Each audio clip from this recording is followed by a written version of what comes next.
Hey everybody, hello. I came on just a couple of minutes early just to give people time to come in.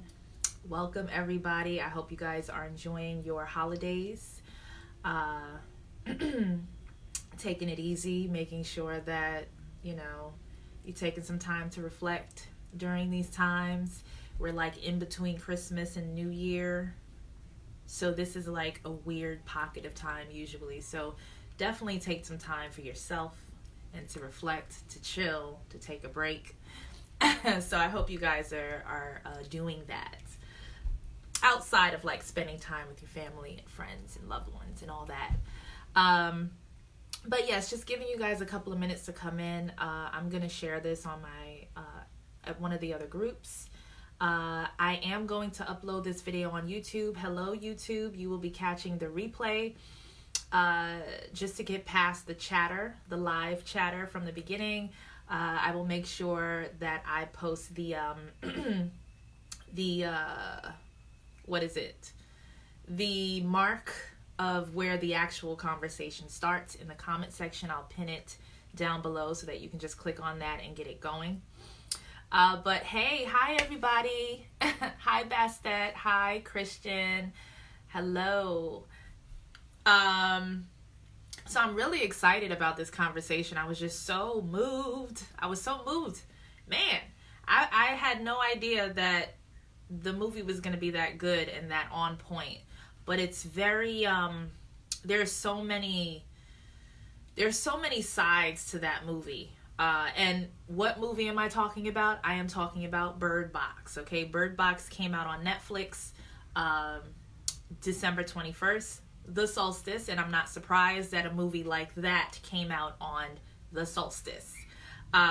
So if you have not watched the movie, this is definitely a spoiler alert. So you might want to be in the conversation today, but if you haven't watched the movie, don't watch this video. Go onto Netflix, take a look, watch the movie, then come back and join in.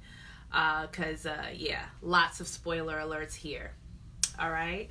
So I am just going to once again share this really quickly.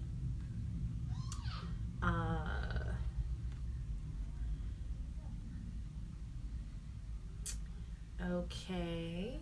How's everybody? Hi, Amora. Hi. It's been a minute, girl. Thank you. Try something a little different. The curls are actually falling now. It was much curlier like 2 days ago. I actually got my flexi rods in the mail yesterday. So I will definitely be playing around with the flexi rods to see how that turns out. So yeah. Okay, sharing a group. 11. Okay, so that's posted. You watched it Saturday, Christiane? Good. Brittany, you said Brittany, you said you finished it an hour ago. Great, so you're like fresh off the train with it. Okay, so yes, Bird Box. Very, very good movie. Highly recommend it. So I'm going to just preface a few things before we get into it. I was being lazy with using my webinar platform, so if I have any screenshots to show you, I will literally just show you the computer. Because there are a few shots that I did screen cap just to drive a point or to use as a reference. But yes, I just wanted to preface some things. I love decoding movies. My brain, it's almost like to the point now where when I watch specific movies, usually movies that tend to have deeper meanings, many different kinds of meanings, symbolic, literal, all of that in between. My other eyes, okay, I'm able to be multidimensional in watching the movie, and it is so much. It's a great experience to be able to watch movies in that way instead of just one note or one dimensional. There are so many different storylines going on, so when you're able to capture the storylines all at the same time, it's so fulfilling. It really is. It makes it way more entertaining, and you're able to bring home some messages with deeper meaning for self. Always, always. I liked how the crazy people were able to see. Yes, okay, that's that. We're gonna get to that. Yes, I have so much. I have like 2 pages worth of notes here. Okay. I had to like skim through the movie again just to take my notes. But yes. Okay, so first off, when we're talking about Hollywood in general, or filmmaking, just that entertainment, just that side of entertainment in general, there's always hidden meanings. Always. They're always telling the same story. The big joke when it comes to Hollywood is that they are feeding the same storylines in many different ways, and a lot of people don't realize that. The thing is, Hollywood is actually meant to be a reflection of the people. Hollywood, that whole arena, is meant to reflect where we stand mentally, emotionally, soulfully, all of that. And a lot of the time, people are like, you know what, I'm so tired of seeing the same movies over and over again. It's so predictable at this point. The reason why it's predictable is because you're predictable. Because humanity has become predictable. So literally, Hollywood is a reflection of where we stand. So if you want to see more things, I'm not talking about the inner politics at all. I'm talking about metaphysically. This conversation is definitely going to be more of a metaphysical conversation. So this is not like literal. It's not about the industry in itself or anything like that, right? So metaphysically, it's a reflection of humanity. It's a reflection of the viewer. And we have become quite predictable to the point where the same story, just like religion, is translated into Hollywood or movies where the same story, the same archetypes are being used, and there's the same story being told. A good example of that, a lot in sci-fi films especially, you have maybe like 3 types of sci-fi films. It's always the same. It's either apocalyptic, it's either AI taking over, it's superhero, the one that's going to save the world. It's, I could go on, and you guys know these storylines. It's so, and there's like hundreds and hundreds and hundreds, possibly thousands of movies out there for over the past maybe 20 to 30 years where it's the same storyline. The antagonist, protagonist, the even when we talk about Disney, and Disney is extremely occult, okay? Disney is telling a very specific story. It's interesting how Disney is able to get away with telling the same exact story over and over again, just with different names and different characters who all have the same archetype.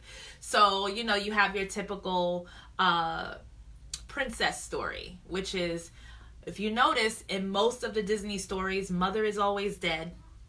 Okay, and that's actually relevant to Bird Box, actually. But mother is always dead. There's always an orphaned daughter, an orphaned child. Her mother has died either during childbirth or no one knows what happened to mama. There's an evil stepmother, okay, who is the evil queen. There's the father, okay, who is usually quite passive within the whole situation. And there's the prince and the savior, the hero, who saves the princess, okay, and everything is happily ever after. And whatever dialogue is in between, but for the most part, it's the same. And there's a reason why it's the same.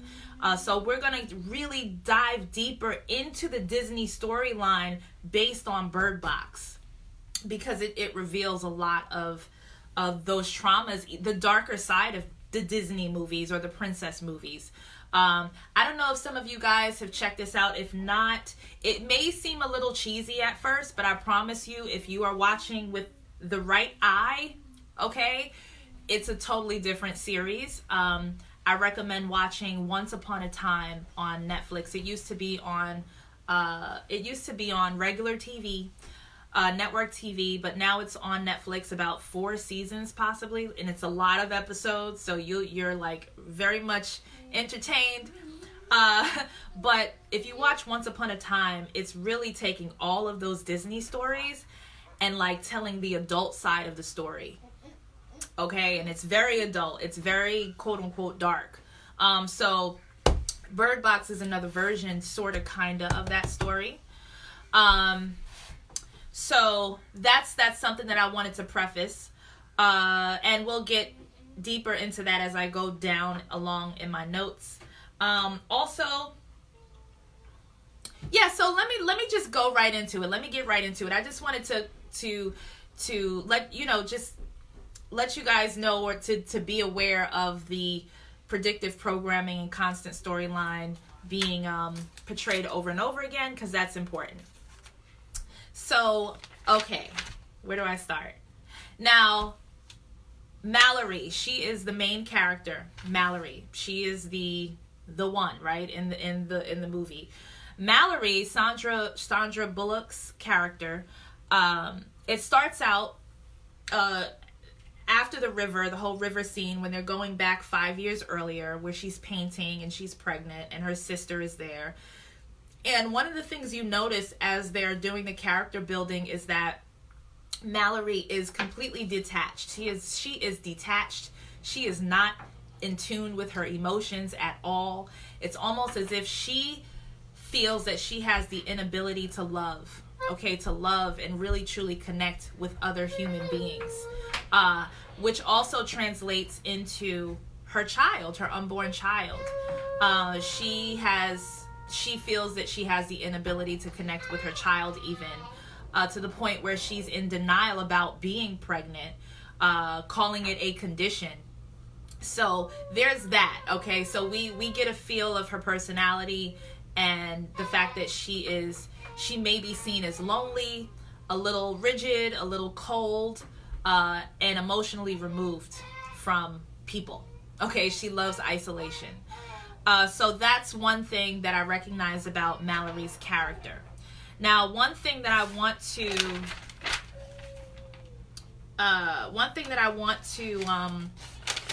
say before I get a little bit deeper into everything is that if you're familiar with the story of Gaia, Lilith, Sophia, Eve, whatever names you want to use that you resonate with the story of mother and femininity and all of that, goddess energy, that is a part of this whole movie. So for those of you who are not familiar with Lilith or Lilith, some people say Lilith, some people say Lilith.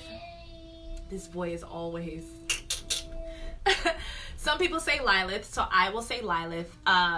Lilith is the quote-unquote darker side of Eve, or the darker side of Gaia. Okay, that's who Lila is. Lila has been Lilith has been emotionally damaged. Okay, she has gone through some things, and she is no longer in her original state of being. Lilith is the archetype of mother who has been hijacked, who has been taken advantage of, who has been manipulated, who has been raped, who has been, all of that. Anything horrible and horrific that can happen to a woman is Lilith. Lilith is the result of that.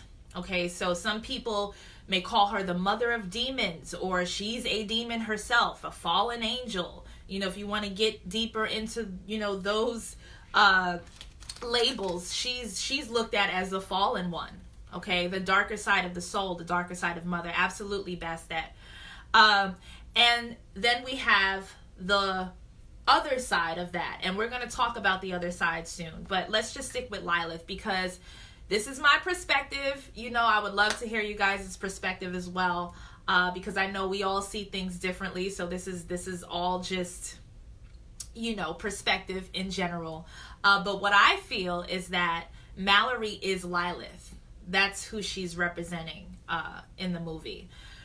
So we have her being very detached. Now, you fast forward a little bit in the movie where things start hitting the fan. People are committing suicide because they're sensing a presence and they see something that others don't necessarily see physically, but there's a presence that is known, And what it projects to that person is their biggest fears or their greatest losses. So this is what's causing people to, this is what's causing mass hysteria. Basically seeing something that is personalized to you and your fears, and it will cause the person to just off themselves completely. So there's mass suicides happening. Her sister ended up being a victim of that, so she was left on her own. And another thing I want to take note of is that the fact that the father is not in the picture also is representative of the mother energy, because just metaphysically, mother energy is androgynous energy. Okay, so it's both masculine and feminine, but for the most part, feminine. Okay, because of the womb aspect. So there's an androgynous aspect to that, which shows that mother is mother and father, basically. So this is why there is no father in the picture. The father's gone. For whatever 3D reason, metaphysically, the father wasn't necessarily needed for her pregnancy. This is, again, speaking to the archetype of mother, goddess. So she's pregnant, right? And she's alone by herself. So there's this guy, black dude, who comes in. His name is Tom. Now, there's a reason why there's the black and white thing as well, which has a lot to do with the Sophia energy. Okay, so you see this in a lot of movies, even with Bright. I believe they were very transparent about that in Bright with Will Smith, where Will Smith is black, his wife is white, and his daughter is mixed, and her name is Sophia. Actually, it's funny, her name is Sophia in the movie.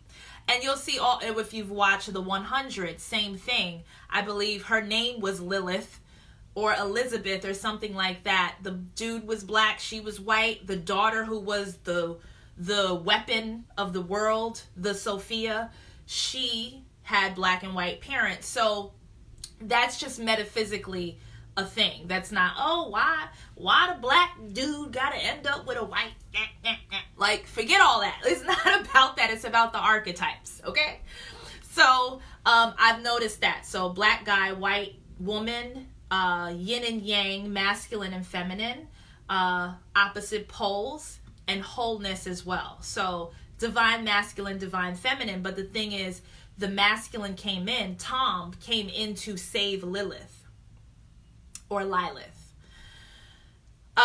So now let's fast forward a little bit more when we get to the other pregnant woman who comes into the whole picture. Her name is Olympia. A very interesting name as well, Olympia. And Olympia is literally the opposite of Mallory. In other words, she is the opposite of Lilith, which connects her with the Gaia energy. Okay, so she's the opposite of Lilith. Literally a walking fairy tale. They made this very apparent in the dialogue, where she was just like, I was just so loved. She seems to be the more naive side, the more loving and soft. She called herself soft. She was too soft from love because she grew up with loving parents and she had a loving husband. And he was basically her, her happily ever after. And she's doesn't really seem like she's had a struggle in her life. So she called herself soft, which made her a bit naive. So, of course, that also brings into that whole balance of right and left as well. But she comes in, she's like a walking fairy tale with her story. And she even referenced princesses, or the princess names for her girl that she was having. She was pregnant with a girl, and she referred to her baby as Cinderella. She said, if I were to pick a name, it would either be Ariel or Jasmine. Okay, two Disney princesses, by the way, Ariel and Jasmine. And then she ended up saying, I would just name her Cinderella and call her Ella. Okay. So this is, again, a Disney princess reference about the child, the girl that she's carrying in her womb, the princess, which makes her the queen, in a sense, the on the light side of things, I should say, or the original mother, in a sense. So also, I want to talk about the name El and Ella and anything with L. Some of you already know this who are well versed in occultism in that way. But for those of you who don't know, anything with L, E-L, or E-L-L-E, or certain words like elite, okay, the elite, the elections, the, everything with L, as a prefix or a part of a name sometimes is representative of God or higher power, always. Whether it's on the dark side, quote unquote, or the light side, quote unquote.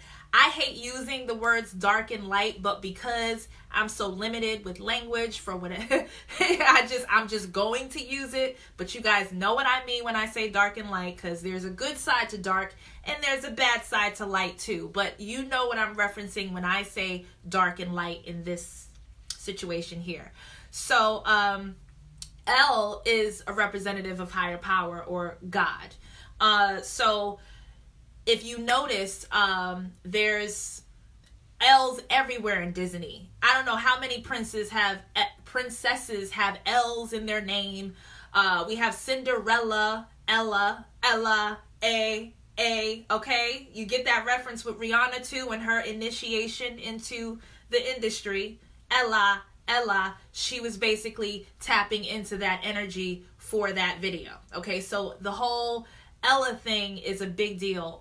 You see it in all movies. There was even this movie of this prodigy child. You'll also see a lot of her. You'll also see her. Ella is always an orphan, and usually she has red hair, which is representative of the Red Queen. But that's a whole other thing. I don't want to go way off track with that. But I just, if you watch movies a little bit differently now, you'll start to see them everywhere. So even in the movie Arrival, red hair, the savior, the queen. There's this movie with this child prodigy who comes in and she's like the wild card. She's like the Sophia.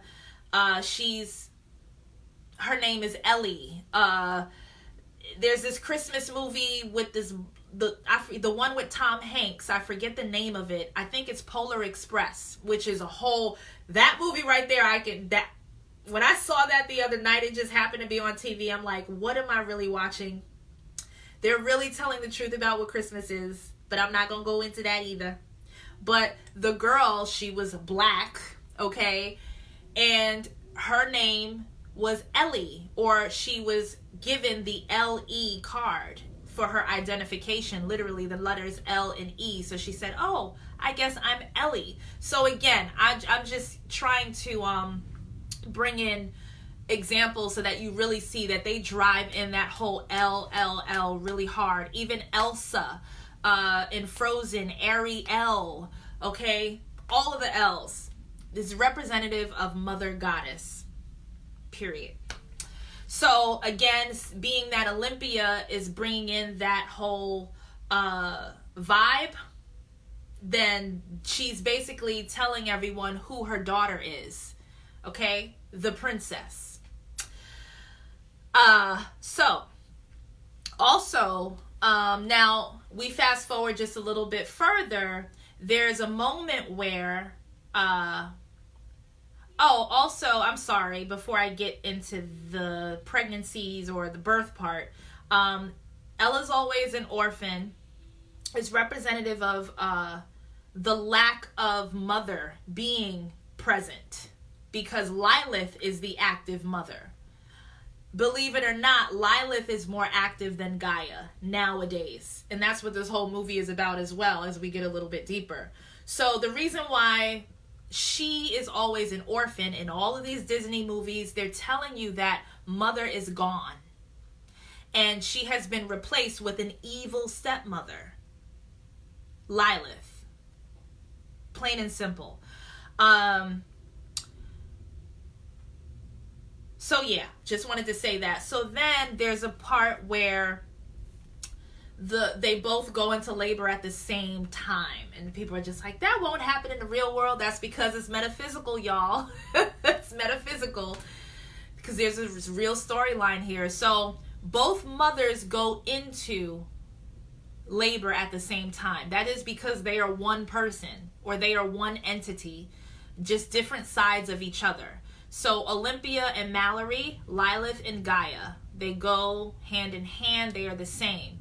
But when they are separated, they are both weak. They are both destructive. Again, Olympia is naive because she's way too trusting, and Lilith is she's very distrusting and detached. So when they are separated, when mother is split in half, that's what you get. But when they are brought together, they are whole. And they showed the fact that they gave birth together was a moment of wholeness for mother to bring these children into the world. So they were one entity together. Now, also the twin aspect is also very occult when it comes to this story, when we talk about these archetypes as well. Boy and girl, twin. Now, they weren't literal twins, okay, because they didn't come from the same mother, or did they? They did come from the same mother. They were twins. They are twins. So that was also representative. And what that is representative of, the whole twin energy, is literally the androgynous aspect of mother being separated. Okay, so the creation story, when it comes to mother, is her creations are creating the separation between the masculine and the feminine. So the androgynous mother gives birth to masculine and feminine embodied in the sex aspect of that. Of course, we all as human beings, we embrace both poles, masculine and feminine, but as far as like the physicality of that, that is representative of the androgynous mother separating herself in these two beings. So she is both boy and girl, okay? She was one in that, and then she separated her experience to become both. So that is the twin aspect of what's going on with boy and girl. But there are roles that are given to both boy and girl. In most archetypal stories, girl is princess and boy is hero. Girl is princess and boy is hero. Girl is goddess energy, boy is prince, king energy, always. So you'll see, or if you want to even compare the Kemetic aspect of it, Isis and Osiris, Osset and Asar, like the two that come together in the divine masculine feminine aspect. There's a flip side to that story, but again, we're just keeping it on the surface right now. So that, yes. Also, I think I mentioned the regenerative aspect of mother as well. The fact that she can seed herself and give birth herself without needing an actual man, like a man. She needs the masculine part of herself to seed herself. So that regenerative part is the constant, that's the actual quote unquote power of creator. Now getting to the whole sight situation, the fact that there's this presence around and everyone's walking around with this eye closed and these eyes open, and there's an aspect of that, or actually, I'm sorry, it's backwards. This eye opened. I'm sorry. The third eye opened. That's what happened to everybody. Everybody's just like, what are they seeing? It's their third eye that opened, and they're actually seeing the truth. They're seeing Lilith. And Lilith is projecting fear onto them, creating death. Also that Kali energy, that dark matter energy, that Ophiuchus energy, that Medusa energy. Again, all of these archetypes are talking about the same thing. So what happened was basically humanity was forced forced to open up their third eye. That was the sickness. That was the disease. And this is why it's important symbolically to do it on your own. So you're not forced into it and to the point where it drives you insane because you haven't been using this eye. You've only been using your surface lenses and you're not really looking at the world for what it is. You're living in an illusion. You've been in an illusionary state for a very long time. So all of a sudden, that presence comes amongst you, that Lilith presence comes amongst you, and your third eye opens and you see her face, but her face is your fear. So that's interesting. So they weren't able to handle that third eye opening. Now, you even hear, even in certain instances where people open up their third eyes and they even go insane. Like, it's just like they're only seeing what they are projecting, actually. So it just shows that many people were just not ready. Now, when we go to the people who were like, who would be called psychotic, schizophrenic, in the mental ward, for some reason, they didn't have to wear blindfolds. They were able to sustain themselves and not have to commit suicide, or wasn't driven to commit suicide, because guess what, y'all? Their third eye been open. Okay, they're literally telling you that these quote unquote crazy people already have their eye open. So this is regular sight to see. So what happened is that the reason why they went psycho on everybody, wanting everyone to see, is because this is what they've been called crazy for their entire lives, for seeing exactly what everybody else told them wasn't there. So this is almost like a hey, now the coin is flipped. Okay, you can't handle what I've been seeing for a long time. You locked me up in a crazy house, and that turned me crazy. It wasn't my third eye that made me crazy. It was y'all. Society made me crazy. So now it's them rebelling against humanity, or society who has turned their backs on them, locking them up and calling them crazy. Now who's crazy, bitch? That's kind of what they're saying. Like, who's crazy now? I'm able to see, because I've been seeing, but you and your weak behind and you're scared behind hasn't been able to see anything because you've been asleep and you've been calling me crazy. So that was that whole thing about them trying to force their eyes open. It wasn't that they were crazy. They were turned crazy because of us, because of humanity, who with the third eye closed. You know what I'm saying? So that was them getting back at them, in a sense. And you know what? If majority of humanity has locked me up in a crazy house just because my third eye is open, how do you feel about them now? You know? But hey, so that whole thing with that presence. So we all know, based on my interpretation, of course, this is abstract. So whatever you guys see, you see. But what I saw, or what I sensed, was the presence, the invisible presence, was the Lilith presence. Now, also fast forwarding the whole birds thing, the birds, she was tapping into memory without realizing it. She grabbed the birds because the birds are able to sense the danger before it comes, like most animals. But there was something very specific and symbolic about the birds. Even when, again, going back to Disney, we have Snow White. Okay, we have Snow White, who she's with the bluebirds. It's the birds. It's all about the birds. It's because there's a part of Snow White that is the Ice Queen as well, the flip side of Snow White is that other side. So it's like that Lilith energy once again displayed.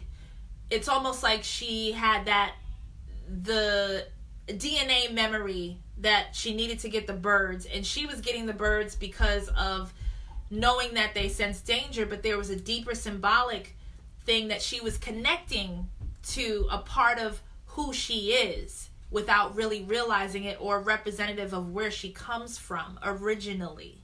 And that's what the birds were, because now when we talk about like the avian beings and things like that, that's when that comes into play, the whole bird tribe. So she's a part of the bird tribe. So that's what that is with the birds, other than them sensing danger. Let's see. So much I wrote down. It's out of order.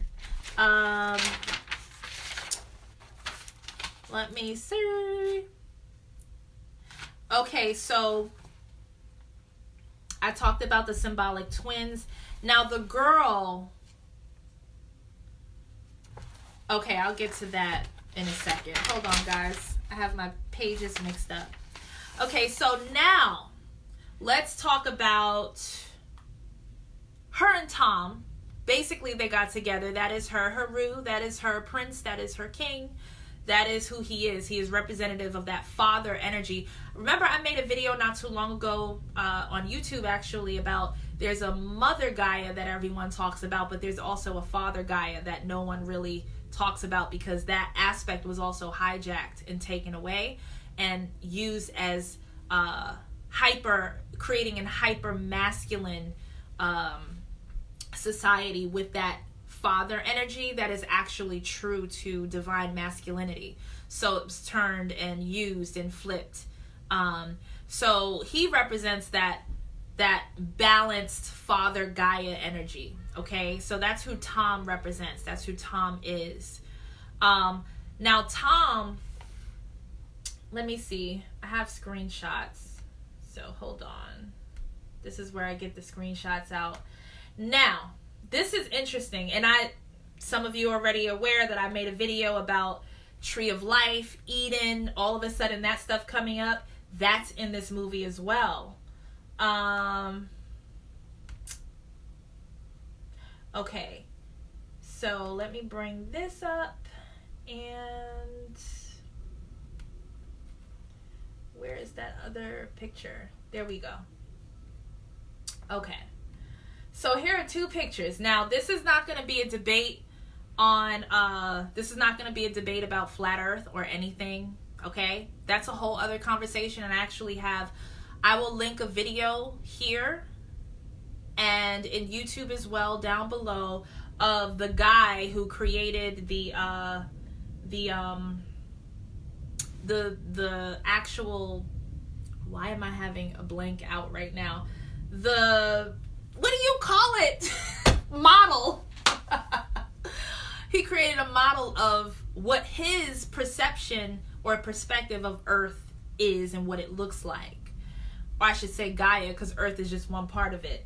So it's very, very interesting. So please keep your minds open about the whole flat Earth thing, because it's not necessarily the extreme flat Earthism that's out, and it's not the extreme globalism. There's a thing in between that people are missing, and that's what Martin Kenny, I shared his video. I see more people talking about Martin Kenny now. I shared his video in the group months ago. Nobody watched his video. Barely. I'm like, damn it, if y'all just watch this goddamn thing. Okay, this man is good. Okay, he knows what he's talking about. So it's basically, just long story short, again, this is not a debate on it, but this is what his perspective is, and it's shown in the movie.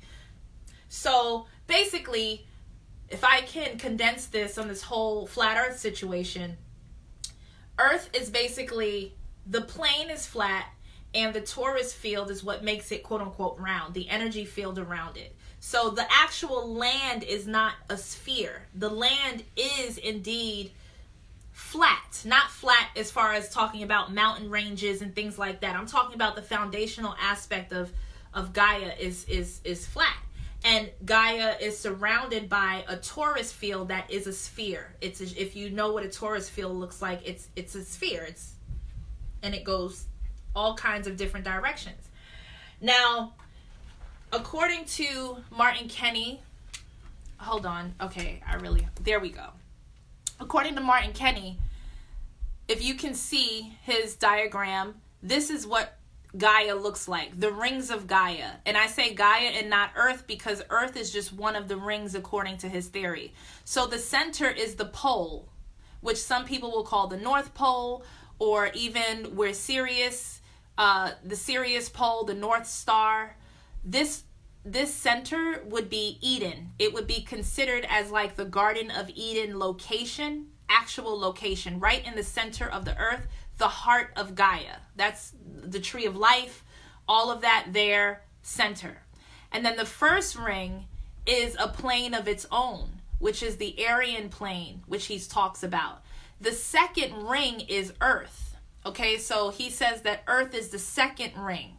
Okay, and you see that these are the ice walls in the Arctic. Okay, and then beyond Earth is the Lemurian ring. Okay, so there's Lemuria on the outside after Earth, and then there's another ring. So there are these rings. What he's basically saying is that Earth is expanding this way, like in rings. So when you see it this way, Lord of the Rings makes more sense, or the rings make sense. Basically saying that Earth is just a part of the rest of the plane that exists. So we are very limited to our perspective of what planes we think exist. We're just looking at our planet as if it's just a ball, and we're limited to that, and that's Earth. Earth is a plane of its own, and there's a separation, and then there's another plane. So there's more expanded land beyond the ice wall, beyond the Antarctic, with the South Pole being the actual wall, which is the waters, right? Frozen. On the other side of the wall, there's another planet or another plane. When I say planet, I've always felt like planet just meant plane. That's it. So there's another plane, which we would call another planet. And they all have different suns, and all of the planes have different torus fields that move at different rates. So this is why there's a time difference. There's all types of stuff. Again, I'm not Martin Kenny, so please check out his video. I will put the link up in here somewhere to his video specifically, because he does a very good job at explaining it. But you have the rings, and according to Martin Kenny also, Earth in itself is Atlantis. Okay? Atlantis is not fallen, it's not sinking. We are in Atlantis. And there's a cosmic clock that he talks about with the wheel or the plane of the earth, where these doors are all opening, portals are opening, things are lining up just like the wheel or the gears in a clock. If you can think of Earth moving at a certain speed within the plane in the torus field rotation, the plane behind it is moving at a different rate. So at some point, like gears in a clock, there's an alignment. And that's what 2020 is about. It's an actual alignment where doors open. Okay, the clock is stopped just for a moment. The gears are stopped and there's an opening. But I don't want to get too deep into that. I can make a whole video about Martin Kenny, but I think y'all should just watch him because he's much better at it. But again, I bring that up because isn't it interesting that the necklace, the pendant that Tom was wearing, that his brother gave him, is the exact same model as Earth, as Gaia, I should say. The Gaian model, okay, it's identical. And the whole point of them going to the river to the end, okay, is symbolically they're going to Eden. They're looking for the center. So this is why he gave this to her, symbolically and metaphysically, to make sure that she sticks to the plan in finding the center, going to the center, where Eden or the North Pole or the pole would be, or the heart of Gaia would be. And these rings are basically the different planes within Gaia, Earth being one of those planes. So it's the same model, guys. So again, when I saw that pendant, I was just like, that looks like Martin Kenny's model of Earth, or Gaia, I should say. I keep saying Earth because we're conditioned for that, but Gaia holds many planets within her. Okay, so it's not just Earth. It's mind-blowing, guys. It really is. So that was in the movie. And again, I said that the center just represents Eden, or what we would call Eden, or the garden, or salvation, or the heart, whatever you want to call it. That connection again, reawakening, almost like Moana, where she had to restore the heart of Tafiti, right? The heart of Tafiti. And if you can see in Moana, it's the same story. Everything was dying, and she turned into this Lilith character who was just angry and who just wanted to kill, okay, everything, even herself, the entire planet. So Moana, the girl, the mother, had to restore the heart of Tafiti to turn her back into mother, original mother again. And Moana is just a descendant or a direct incarnation of mother. So it's like, that's what that was about. So again, representative of the center. Y'all gotta watch that Martin Kenny video though. Seriously. It's long, it's like 3 hours, but it's worth it.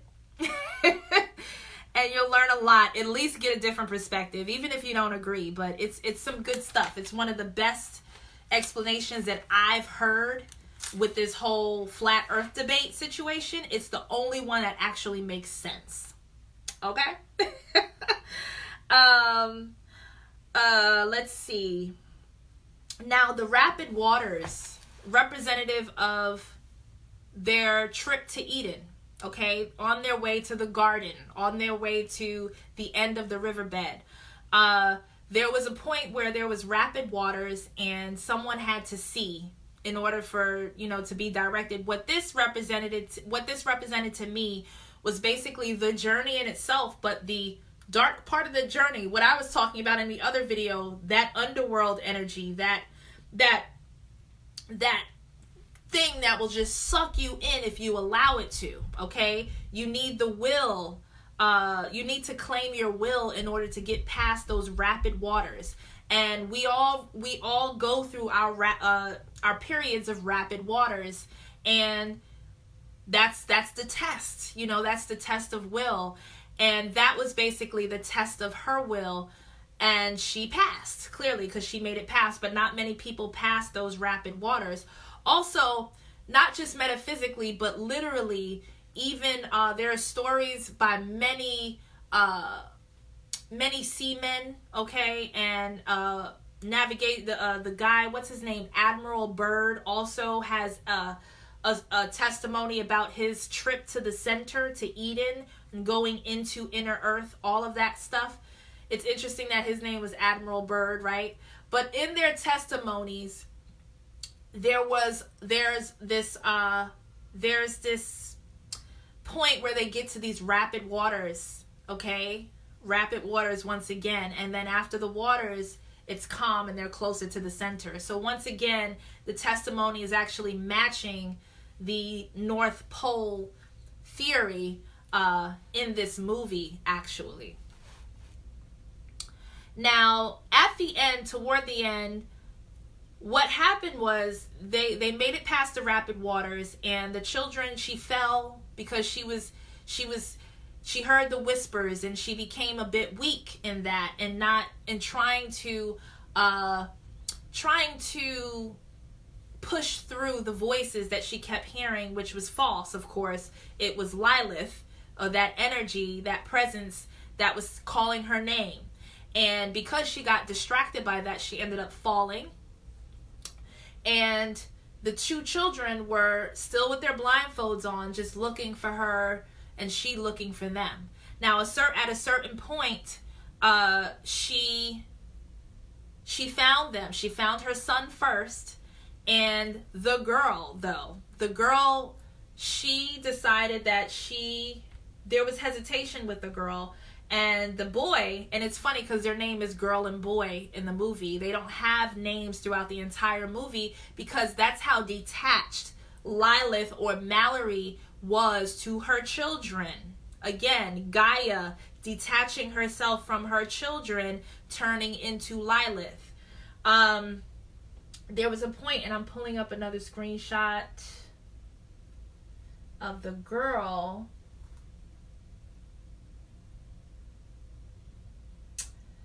Oh, here it is.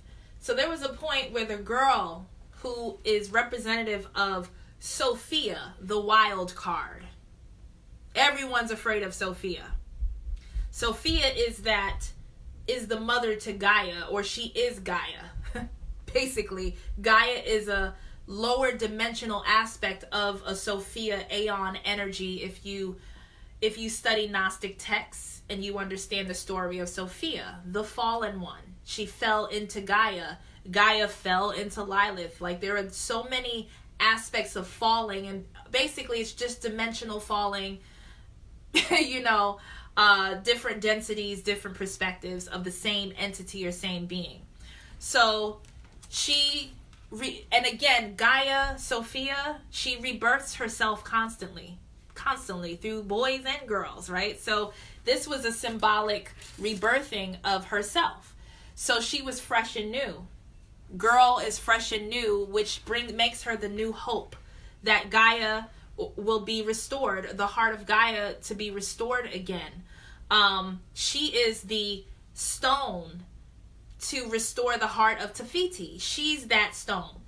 She restored the heart of Lilith, because if you see in the movie, Mallory, she had a breakdown and she finally claimed her. She claimed her children. She said, my children. And the girl, she was hesitant because she was the evil stepmother or the evil queen archetype to her. She was mean to the girl, okay? Extremely detached from the girl. And the girl, what would have happened in this moment where she was ready to open her eyes and allow Lilith in, basically turning into Lilith again, there would have been a restart of the same cycle again. She was a pivotal part in this movie because she was the either or. She was the neutral who could have turned into Lilith and allowed Lilith to continue, or she turns into Gaia, okay? Or bringing them together, I should say, because they're not opposite poles and separate, they're together, but bringing that wholeness back from both ends. Now, if she would have opened her eyes here, she would have ended up on the Lilith side. But what happened is she closed her eyes, and Mallory, who is the Lilith energy, she claimed her. She finally called her, sweet baby girl. I'm sorry. And also, there was a moment, and I skipped over it, about the tree, the big oak tree that Tom was telling the story when he was telling the kids, and she interrupted the story saying that it was nothing but fairy tales. Why would you tell the kids this story and give them false belief? So there was a point where she finished the story for her of the oak tree, which is representative of the tree of life, because the tree of life is represented as a huge oak tree where you are not able to see the top. It's so tall that no one can see the top. Okay, that's how the tree of life is depicted. So they were actually talking about, or in his story, he was talking about the tree of life metaphysically. He wasn't, again, if you're taking it literal, sure, when he was a boy, he climbed a tree. But again, metaphysically, it's the tree of life he's talking about. And so she finished the story for her. And what happened is Girl, aka Sophia, ended up putting the blindfold back on and she didn't allow the fear or the anger or the darkness or the resentment towards her mother to creep in. So she basically restored her mother, which in turn restored herself, which in turn restored everything. Okay? So that was very important. And the messenger was her son. Her son had to, it's almost like the masculine energy, like Tom or like her son, is always trying to help her, like, remember or stay on track or be on point. Stop forgetting who you are. And stop being delusional about your reality that you are creating. So it's like that masculine energy comes in to constantly remind her of who she is and where she comes from and her power. But she constantly, at that point, she listened to her son. And boom, we have a girl who has now restored the heart of her mother. So that was the time where she claimed her.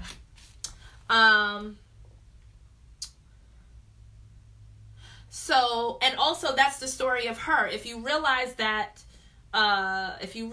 Mallory's story in the beginning where she talks about her parents, she hated her childhood. It was something about her parents she had a very traumatic childhood, which led her to become so detached.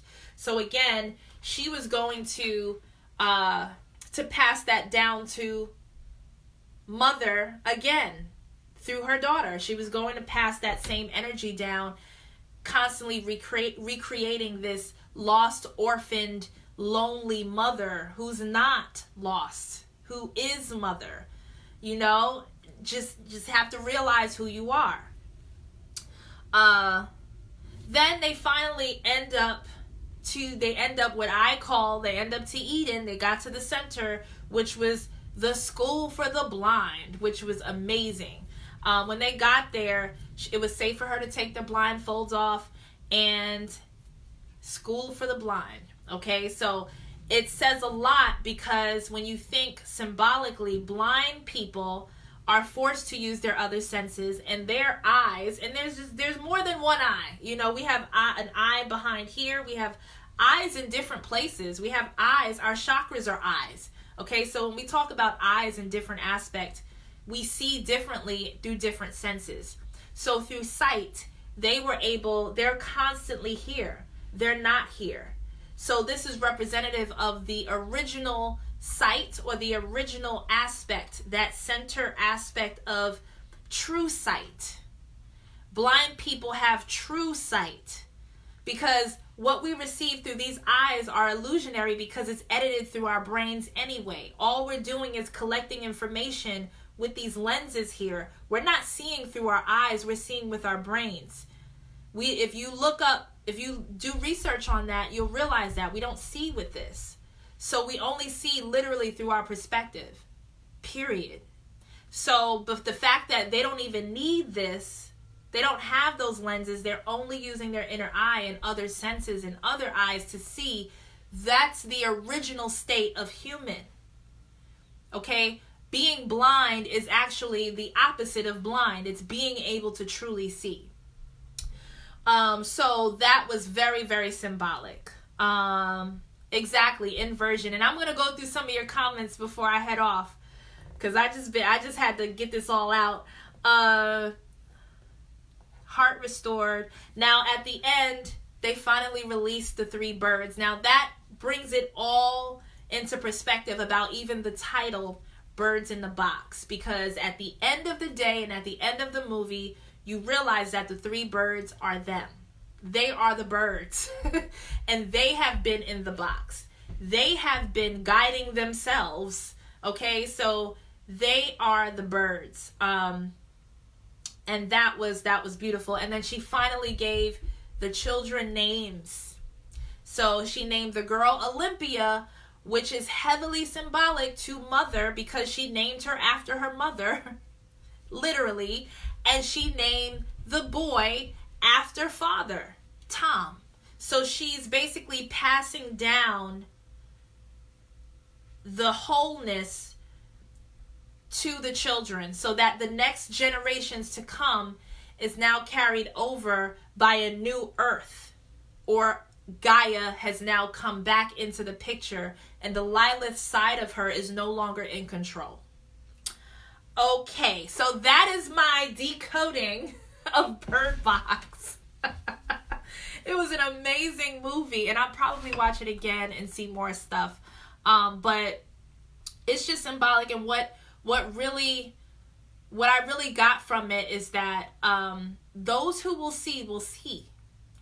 People who are trying to cape for the entire world, it doesn't work that way. There is no one person saving the entire world, or few people saving the world. It's basically regaining your sight and hopefully inspiring others to do the same, because no one can help you with that walk beyond a certain point. You know, once you receive your sight, you're on your own. You got to follow through with that.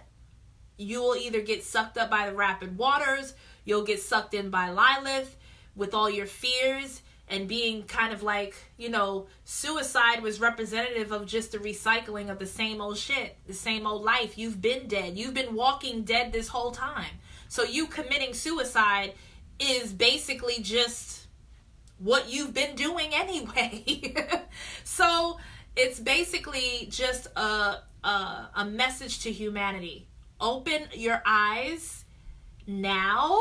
Start working on your sight before Lilith comes in and opens that joint for you. The forcing of the opening of the eye is not good for those who are not ready to see. So do not be afraid to allow yourself to see the true sight of the world, the true sight of who you are, which encompasses everything, even your darkness, your shadows, the fears, the demons, all of that. Be able and be brave enough to embrace all of that about yourself and your reflection, which is the world. And you will make it to the center. It's a symbolic aspect that is inside of you. And it will literally shift you to a different timeline, a different experience, a different perspective of the world and in which you live, you know? So that's what I got from it. It's a beautiful story, and it's heavily coded. So let me see what some of you guys are saying or have been saying. Definitely watch it again for sure. Birds in a Box, they have us squared off and blind within this circle. Ella, absolutely, and it was representative of the cube. The cube of Saturn, the cube, the timekeeper, the time, trapped in time, basically, trapped in the cube. So yes, the birds in a box, basically us in the cube. That's what that was. The thing is with these archetypes, what happens is people take them way too literal to the point where they actually think that there's one savior. Because they watch The Matrix and they misinterpret it. They watch Terminator and they misinterpret it. They watch this and they misinterpret it. It's you are the one. Everybody is the one. Just play your role. Play your role. Understand who you are. Reawaken your original state. And start expanding into different parts of creation, because you are the creator. This story is about you. It's not about some person who has special powers or some person who is out there in the world somewhere amongst billions of people who seem to be more advanced than you. It's you. This story is about you, and I think that's really the point. You are Lilith. You are Sophia. You are Gaia. You are, Father as well. You are all of that. So reawaken those aspects of yourself if you want to truly get to the heart of you. So make this about you, because it is about you.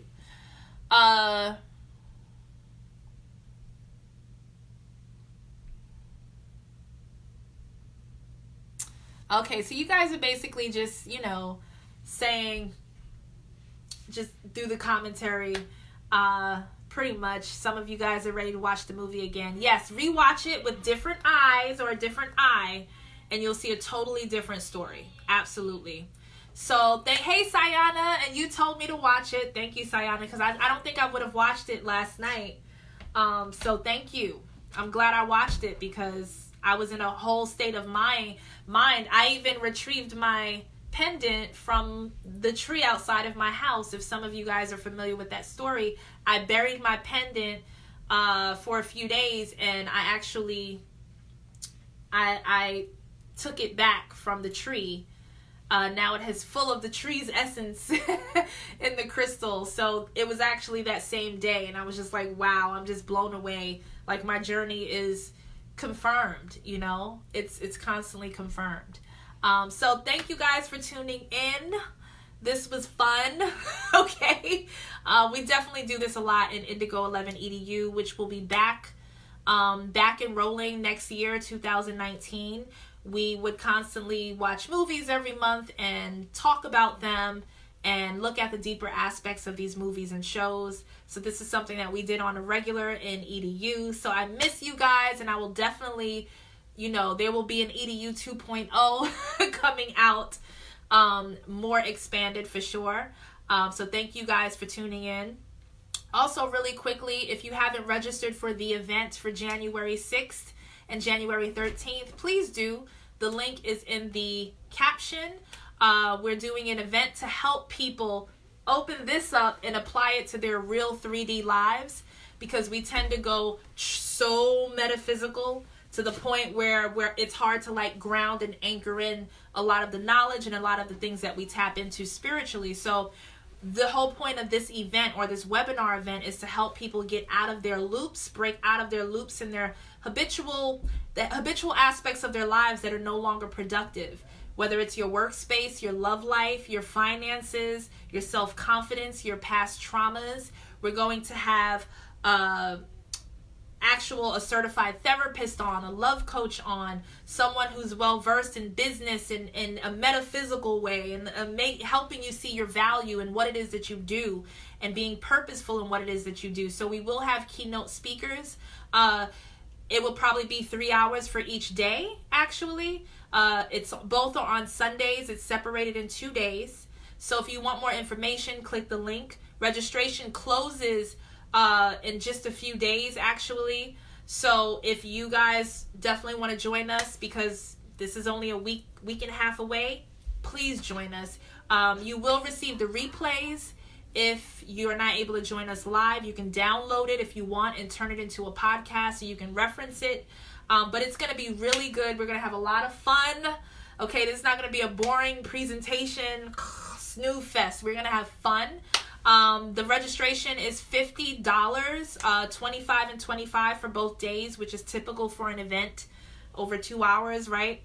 So there's a sale. If you would like to take advantage of that, you can use the coupon code SAVE25. SAVE25 in all lowercase, and you'll save 25% off on the registration if that's what you would rather do, or any products in the store. Or if you would rather have access to the shadow work, the 7 days of shadow work to prepare you for the event, I'm offering that for just $1 when you do register at regular price. So if you do register for the event at the $50 price, just add the shadow work to the cart and use the code shadow work in all lowercase, and you'll receive that for $1. So either way, save 25 or the shadow work code, either way, it's up to you based on what resonates with you and what you want to work on. But I hope I see some of you guys. Yes, it's still on sale, Ebony. It's still $50, but if you use save 25 as the code, you'll save 25% off of that $50, and you'll be registered. Make sure you download that PDF and click on the link to complete your registration so that you're able to be alerted when we go live and that you receive your replay and everything. Okay, so I can't wait. All right, and I will see you guys soon, and I love you guys. Enjoy. And if I don't see you before the new year, Happy New Year, Happy New Cycle. Let's get it. Bye.